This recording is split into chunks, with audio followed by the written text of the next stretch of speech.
आपने नोटिस नहीं दिया और वो ही दिन क्यों एक्शन लिया गया? क्यों हम हिंदुस्तानी नहीं है?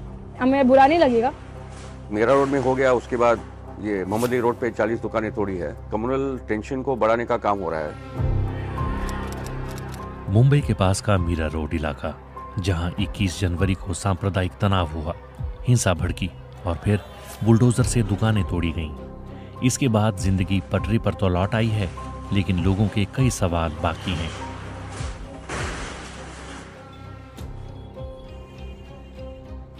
अलीशा सैयद की दुकान पर भी बुलडोजर चला। नगर निगम का कहना था कि ये 15 अवैध दुकानें थीं, इसलिए हटा दी गईं। मतलब उस पर स्क्रॉल करी थी तो फिर वो आया, रील आया, तो उस पर सिर्फ मैंने उनका कमेंट देखा तो लाइक 50,000 43,000 में से सिर्फ कितना सारा तो सिर्फ उनका ये था कि बुलडोजर मीरा रोड पे चलना चाहिए, और वो सुबह में बुलडोजर हो गया। ऐसा उम्मीद नहीं थी कि सच में करेंगे, कि हमारी तरफ से भी सोचा जाएगा कि नहीं सोचा जाएगा, ये सोचा नहीं गया। आपने नोटिस नहीं दिया और वो ही दिन क्यों एक्शन लिया गया? काश उससे पहले होता, एक दिन पहले कर लेते तो काश ये नहीं होता कि हमारा तो नैरेटिव वही है ना कि क्यों हमारा उसी दिन क्यों हुआ?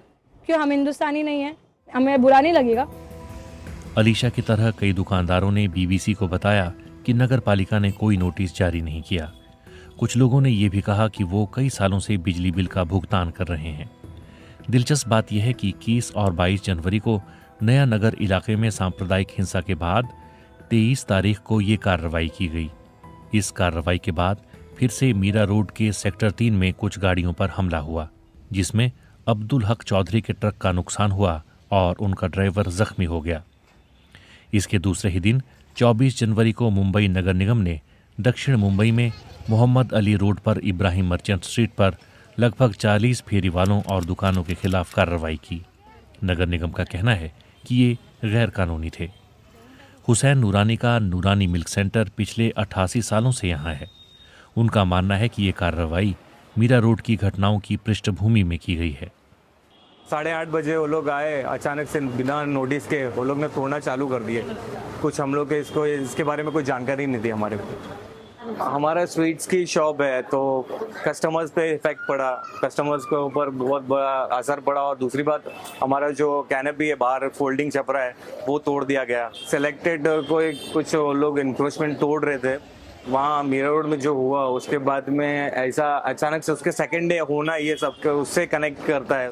इतने सालों में ऐसा तो कभी हुआ नहीं, इतना कुछ ऐसा। मोहम्मद अली रोड पर सुलेमान मिठाई वाला की दुकान भी साल 1936 से इस जगह पर है, लेकिन दुकानदारों का कहना है कि आज तक बिना नोटिस दिए ऐसी कार्रवाई नहीं की गई है। हमेशा बीएमसी निकलती है 10-11 बजे के बाद, लेकिन उस दिन 8-9 बजे ही निकल गए। जो पब्लिक, किसी की दुकानें बंद थी, किसी की चालू थी, तो उन्होंने डायरेक्ट आके अपना एक्शन लिया है। वो गलत था, क्योंकि उनको कम से कम नोटिस देना चाहिए, पहले बताना चाहिए कि हम 3 दिन पहले बताना चाहिए कि हम आने वाले हैं, ऐसा है। तो बीएमसी थोड़ा आती जाती है, कोई मुश्किल नहीं होता है। लेकिन इस बार इन्होंने कुछ ज़्यादा कर दिया। अब हमारी दुकान पे खाली इन्होंने छपरा तोड़ा है, तकरीबन 2 लाख रुपये खर्चा हमारा भी हुआ है। इन दोनों कार्रवाई को लेकर हमने मीरा भाईंदर नगर निगम और मुंबई नगर निगम से संबंधित अधिकारियों से बात की। हमने अनधिकृत दुकानों के खिलाफ कार्रवाई की है। नगर पालिका अधिनियम के अनुसार यदि सड़क या फुटपाथ पर कोई अनधिकृत दुकान है तो नोटिस देने की कोई आवश्यकता नहीं है, और वे दुकानें हमारे डीपी रोड पर नालों पर बनी हुई थी। ये हमारी दैनिक कार्रवाई थी।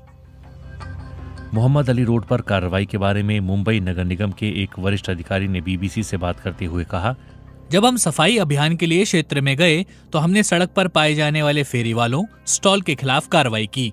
दुकानों या संरचनाओं को ध्वस्त नहीं किया गया, दुकानों की छतों को ध्वस्त कर दिया गया, क्योंकि उन्हें बिना अनुमति के बनाया गया था। इस कार्रवाई का मीरा रोड के मामले से कोई लेना देना नहीं है। 18 जनवरी को हमने रेलवे के काम में बाधा बन रहे शिव मंदिर को भी तोड़ दिया था।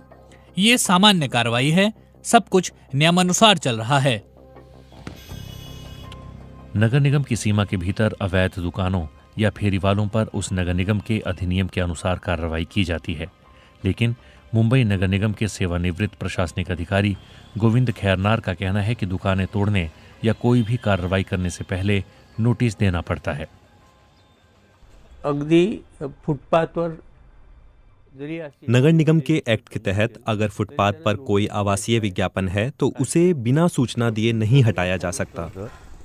कि ये बिल्कुल सुप्रीम कोर्ट ने कहा है कि वे सार्वजनिक स्थानों पर नई संरचनाओं के नोटिस लगा सकते हैं, लेकिन 2-4 महीने पुराना स्ट्रक्चर है तो हर किसी को नोटिस देना जरूरी है।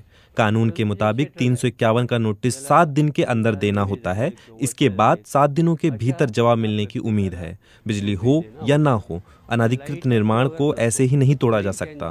बिजली देने का मतलब है कि उसे एक तरह से स्वीकृति दी गई है। दिलं है याचा अर्थ एक प्रकार उचित सूचना देकर कार्रवाई की जाती है। नगर निगम आयुक्तों के पास भी कोई विशेषाधिकार नहीं है।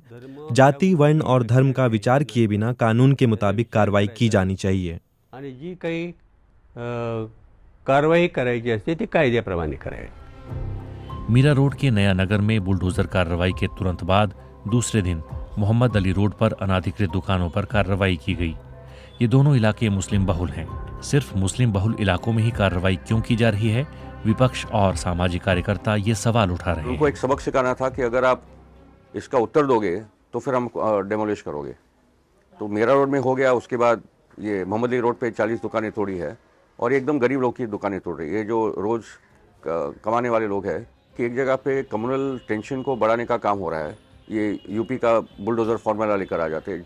मुस्लिम समाज पे तो एक बहुत बड़ा दबाव पड़ता ही जा रहा है कि you are basically second class citizen. संविधान कुछ भी बोल दे, डर फैल रहा है।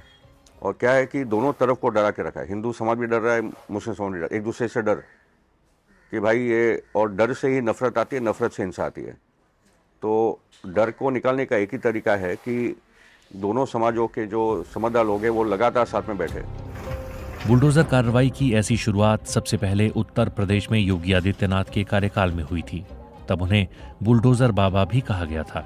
उसके बाद शिवराज सिंह चौहान सरकार ने मध्य प्रदेश में भी बुलडोजर का इस्तेमाल किया, जिस पर विवाद हुआ। इन सभी मामलों में ज्यादातर निशाना मुसलमान बने और बुलडोजर एक धर्म के खिलाफ कार्रवाई करने वाले औजार के रूप में देखा जाने लगा। हालांकि सरकार की तरफ से हमेशा यही कहा जाता रहा है कि ये कार्रवाई अवैध निर्माण के खिलाफ ही की जा रही है।